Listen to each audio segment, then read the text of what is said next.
sẽ có tôi có một điều luôn sẽ tiếp tục về về được nhiều kiến thức đọc của thời ấy đưa chúng ta bước lên trong nhiều tài năng là giúp người dân hiểu ra vì nhớ sự của mình này vì cũng chúng ta có một đoạn nhớ em cũng đang có một người dân hiểu ra rồi sẽ là nó của nhà của mình đó vì cũng là rất là ngày này được được ra của mình của mình tiêu vì cũng là làm vậy để mới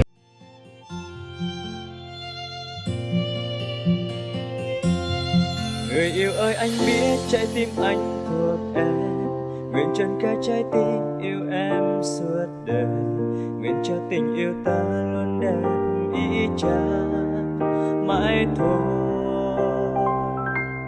Người yêu ơi em biết trái tim em cần anh, dù cho bao cách xa gian nan bao ngày, lòng em nguyện yêu anh chẳng hề đổi thay.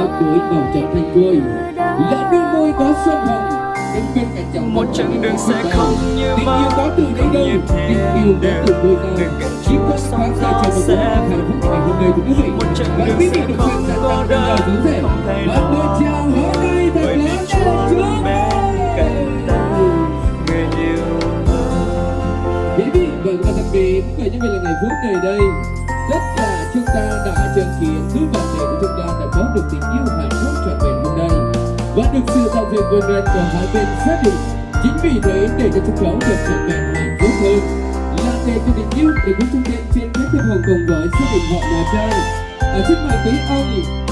Chiêu Nhui và quý bà Cơ Son Hoan tại Play Ring Đáp Yên Hà Phú Thiện Gia Lai. Đây là 4 là 7 của chú rể Cơ Son Huy. Quý vị chúng ta đã thấy rằng một hình ảnh rất là trọn vẹn hạnh phúc, những nụ cười viện bán rạng ngời đã được lên trên khuôn mặt của vợ chồng hai em, đặc biệt là hai bên gia đình quý vị. Và cho phép cho người những người làm chương trình không để quý vị phải để lâu hơn nữa, hôm nay được sự cho phép của chính quyền sở tại và được sự thống nhất của hai bên gia đình cũng như được sự đồng tình của đôi bạn trẻ, gia đình chúng tôi đã chọn ngày 24 tháng 2 năm 2026, tức là ngày 8 tháng 1 năm Bính Ngọ. Đây là chính thức gia đình của chúng tôi đã sao sâu nhận dạy cho nhau. Và như vậy là chúng tôi xin được tuyên bố với lễ thần hôn của chú rể Cơ Son Huy Săn Xuyên cùng với cô dâu Gia Ma Hạ Úc chính thức được bắt đầu.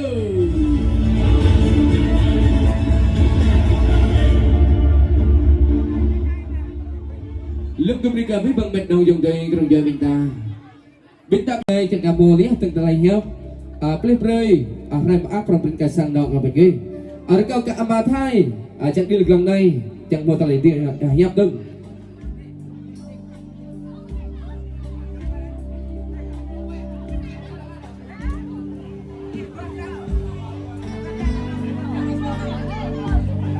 kau mengasang nak terkau itu kau ke ayat thiên hay cầm đi lên lòng này bun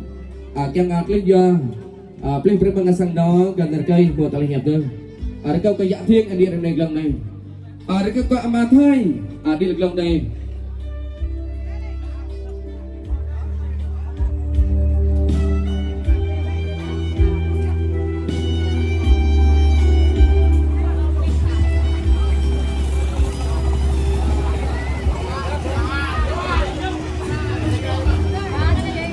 Lúc nào có ni cơ ở đây nhìn cồn giang hôn tài khắp tài ta nặng núi bộ màu tình giặc ta ni cơ ở đây màu pha pre màn rây mùng này tòa có sản phẩm của mây và ta tòa tầm ra màu tài còn chinh và bên cái này giặc như chìm xa cây chân màn tài tiếp tòa tầm ra lúc nào có ni cơ bí băng thung vàng dòng đời cây dạ binta lùi bro nhắc say binta yang ke đây như bích mang sang nọ của mình udah mung này mang sang nọ của mình mà mang về tự chung mang nhà hàng tìm cần udah lu về các bạn bình mề tự chung binta udah binta papre là tôi đích như binta nguy mang thầy mung này dia lo binta nguy hàng lần hàng bích ta nó minh phần này tiểu chẳng bạn được ta cho râm lấy cách tình ta các bạn để ta tập tập đây mình mùng này còn mình chạy đây chẳng mà ở đây cho đây bình ta do bông tại mà bạn mùng này còn mình chạy đây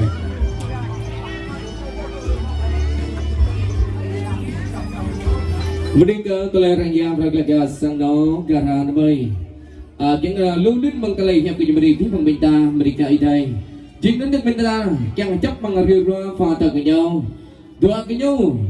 chính là sang đó từ bơi hay đất Francois đặt cây cái kẻ mừng chính đến việc mừng đã cái lời học bạc đây chẳng hạn và mình ta chuẩn bị lòng tức bằng cái hiệp cả sang đó từ cây từ bơi mình ta chuẩn bị thân lưng mau con đi ở đây con đi vi phạm tuổi này tuổi dòng rồi đây rồi học ác bằng sang nó tình vui này chính con nhà bà la cả đặt coi chính con này nhà cô nó này là tuổi này đàn đam đồng hoạt tình vui cũng một vui sinh xa rồi dòng ôm đẹp mà đẹp lại cái đàn đam rồi người ta đẹp mình được họ cô họ phải khắp bạc ở đây mình đi làm mình và người mình quên ác thời này vi phạm chúng ta dùng bọt nhẹ rồi đại người không biết mang sang lỗ mình ra cho thẩm tra ở đây độ này tàu bê thôi nhập lỗ tàu tôi khắp áp ở đây mình ta mình Mereka sang nào từ đây bên đi sang nào từ đây một tại nhà bên bên đi thằng bên đồng bên đây đây trong thời gian mà những ngọc rồi cái nào vợ cái bằng cái phá riêng nên dua cho cái này nhổn nên nít là cái miệng ma bà em lên trong thời gian mà dua cái nhau dạng đấy dua chóc vậy phải làn gió khẽ thôi nhìn hoa rơi làm tôi nhớ tới một người ngày tháng ấy biết yêu ghét là gì bằng cơ phúc cặp ya pai berkami ma dua tidak dua jangan uống ly nước em muốn thương ăn cơm em bỏ giờ ngắm em lúc xinh như mơ và cũng đã thấy mặt mong xa và đây chính là những ly rượu hiếu rượu tình đến từ hai con dâng lên dẫn đến bố mẹ trong ngày kính ngày hôm nay và đầu tiên là chúc cho bố mẹ luôn luôn sức khỏe dồi dào và cái thứ hai cảm ơn bố mẹ luôn luôn đã đến với những ngày hạnh phúc trọn vẹn. Thì còn bây giờ xin mời đại gia đình chúng ta cùng đối mặt là với nhau ạ. Được cơ sang năm bên ta lạ năm nào rầy đừng chẳng hạn khé chóc nào rầy chẳng chấp bằng rì rõ kìa ha bên bên là chợ so cho câu là mình ghi là khé chóc nào rầy hả ơi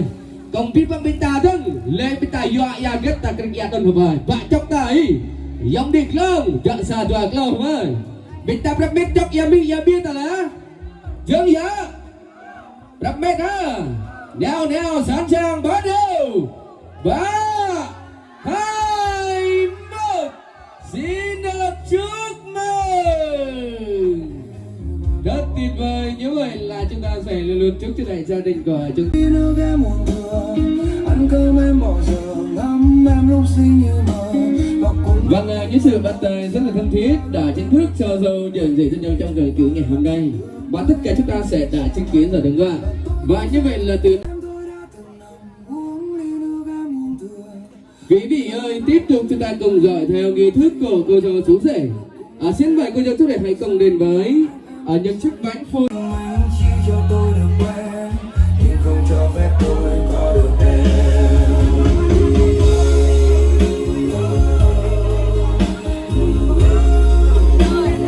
Bánh tấm bóng là một ngà chạm bằng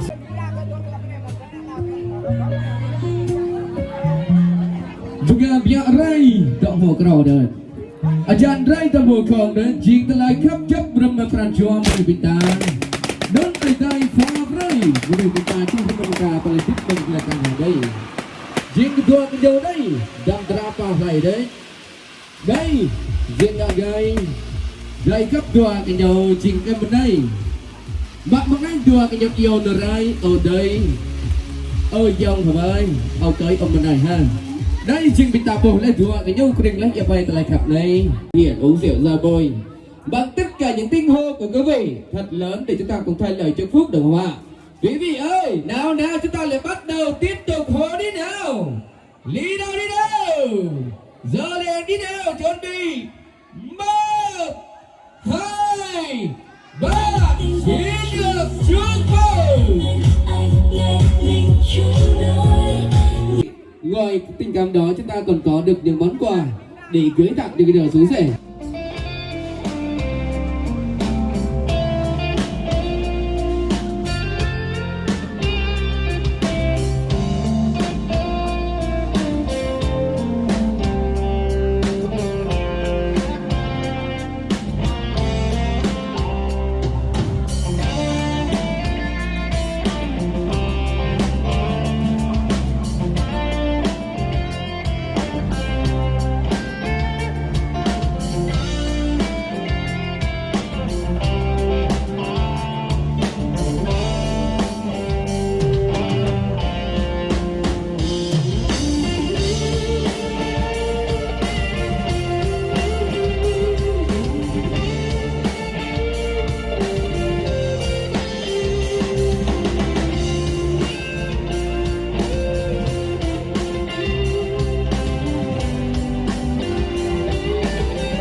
tình cảm của chúng ta không thể thiếu được ạ. Thì chắc chắn chúng ta cùng có được những ca khúc ý nghĩa để chúng ta cùng dần dần tình nhau dấu rể. Và một lần nữa quý vị chúng ta hãy cùng chuẩn bị những một ca khúc tại bàn tiệc để tiếp tục chúng tôi sẽ cùng đi đến từng bàn và đến nhận thêm những ca khúc của quý vị.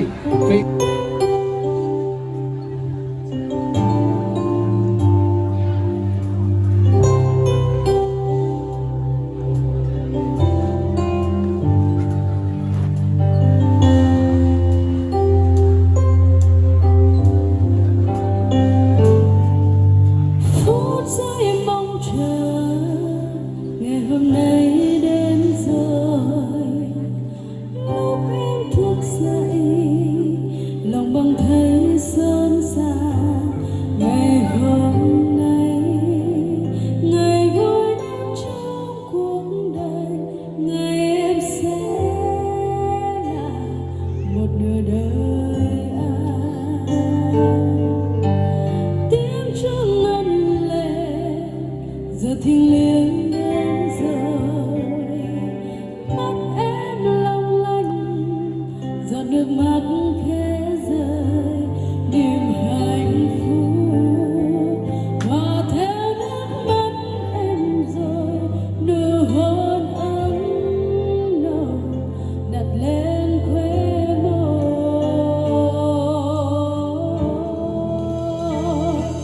Ngày vui nhớ ngày em, ngày vui nhớ ngày anh,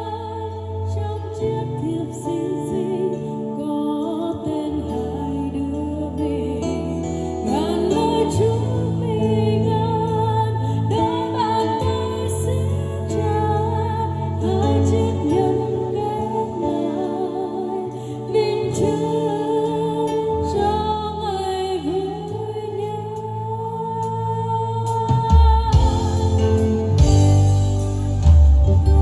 Giây mong chờ ngày hôm nay đến rồi, lúc em thức dậy lòng bỗng thấy rộn ràng. Ngày hôm nay ngày vui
Vâng, tuyệt vời, xin cảm ơn chàng trai chúng ta vì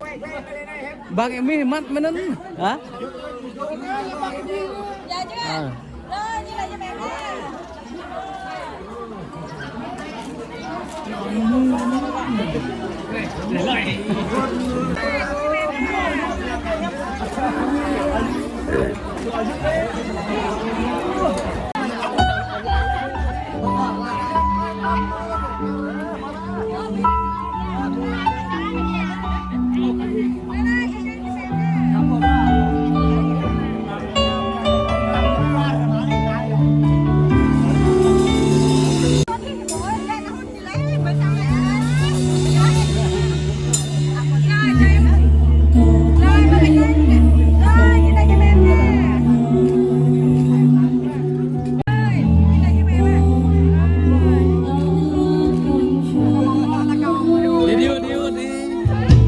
Đi điêu đi.